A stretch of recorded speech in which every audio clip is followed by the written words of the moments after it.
రెండుసార్లు వైకాపా పార్టీ నుంచి మంగళగిరిలో ఎవరు గెలిచారండి? ఆయన పేరేంటండి? ఆల రామకృష్ణారెడ్డి గారు. సో ఇప్పుడు సడన్గా ఓడిపోతున్నామని తెలిసి లేచి ఏదో మ్యాజిక్ చేయాలని ప్రయత్నిస్తే అది ఫెయిల్ అవుతుంది. వాళ్ళ పార్టీ రెండుసార్లు ఇచ్చింది కదండి. ఆల రామకృష్ణారెడ్డి గారికి రెండుసార్లు టికెట్ ఇచ్చింది కదా, 2014, 2019. మళ్ళీ నైతిక హక్కు వాళ్ళకి ఎక్కడుంటుందండి? రెండోది, వాళ్ళు ఇప్పుడు ఏం చేస్తున్నారు? ఓడిపోయే సీట్లన్నీ ఇస్తున్నారు బీసీ సోదరులు, గెలిచే సీట్లంతా వాళ్ళ ఒక్క సామాజిక వర్గం ఇచ్చుకుంటున్నారు. అది కరెక్టా? అడుగుతున్నా.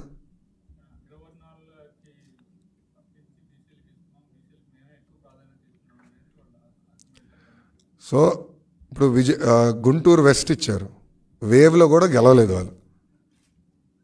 నంబర్ 1. మంగళగిరి రెండుసార్లు గెలిచారు, ఈసారి గ్యారంటీగా వైకాపా పార్టీ ఓడిపోతాం ఖాయం. అది తెలిసే ముందలు తప్పించారు. దానికన్నా ఏం చేశారు చెప్పండి? కడప ఎంపీ ఇవ్వమనండి, బీసీలకి కడప ఎంపీ ఇవ్వమనండి. ఎవరు ఇవ్వద్దంటున్నారు? గెలిచే సీటు కదా, గ్యారంటీ గన్ షాట్ సీట్ కదా, సొంత బంధువు కాదని ఇవ్వమనండి, అప్పుడు ఒప్పుకుంటా. ఓకే, గెలిచే సీటు ఉంది కదా పులివెందల, అది ఇవ్వమనండి. అరే ఓడిపోయే సీట్లు బీసీ సోదరులకి ఇచ్చి మేదో న్యాయం చేస్తున్నాం, పొడి చేస్తున్నాం అంటే ఎవరు నమ్ముతారు స్వామి? ఇక్కడ అడుగుతున్నా, ఎవరు నమ్ముతారు? ఇప్పుడు గతంలో గెలిచిన చిలుకలూరుపేట సీటు కాదని ఎప్పుడు గెలవని వెస్ట్కి తీసుకొచ్చి అభ్యర్థిని పెడితే ఎట్లా వర్కౌట్ అవుతుంది?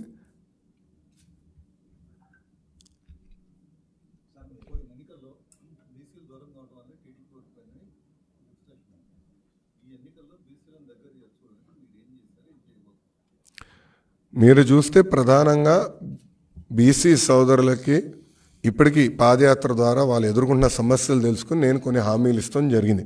ఆ హామీలకు ఇప్పటికి కట్టుబడి ఉన్నాం. ఒక ఉదాహరణ, బీసీ సోదరులకి మత్స్యకారుల సోదరులకి 217 జియో తెలుగుదేశం పార్టీ అధికారంలోకి వచ్చిన మొదటి 100 రోజుల్లో మేము రద్దు చేస్తానని కూడా చెప్పాం. సో చాలా స్పష్టంగా ఉపకులాల వారిగా వాళ్ళు ఎదుర్కొంటున్న సమస్యలు ఏంటి, రేపు మన ప్రభుత్వం ఏర్పడిన తర్వాత ఎలా అమలు చేస్తామని కూడా చాలా స్పష్టంగా చెప్తాం జరుగుతుంది. ఇంకో పక్కన 54 ఉపకులాల వారికి 54 కమిటీలు, సాధికార కమిటీలు మేము గతంలోనే వేసాం. ఉపకులాల వారిగా నాయకత్వాన్ని మేము ప్రోత్సహించాం. వాళ్ళు కూడా ఆయా ఉపకులాల వారిగా మీటింగ్లు పెట్టుకున్నారు, వాళ్ళు కొన్ని వివరాలు సేకరించారు.